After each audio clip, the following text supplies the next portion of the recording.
Where the Wild Things Are by Maurice Sendak.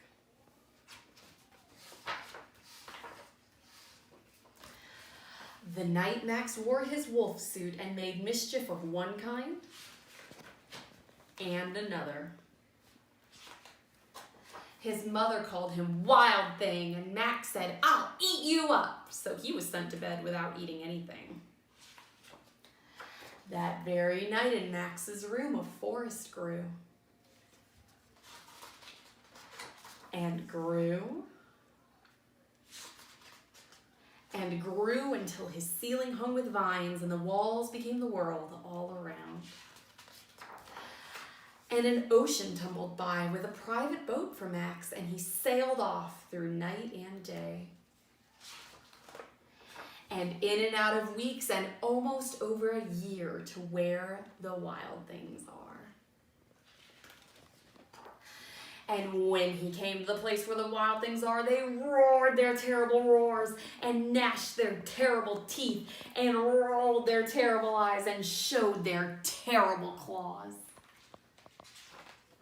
Till Max said, "Be still," and tamed them with the magic trick of staring into all their yellow eyes without blinking once. And they were frightened and called him the most wild thing of all.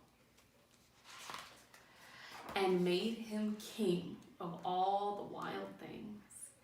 "And now," cried Max, "let the wild rumpus start."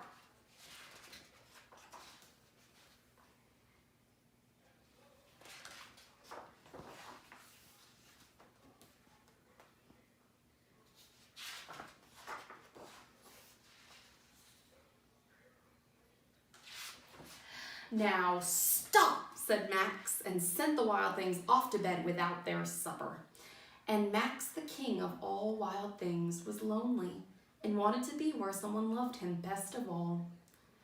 Then all around from far away across the world he smelled good things to eat. So he gave up being king of where the wild things are.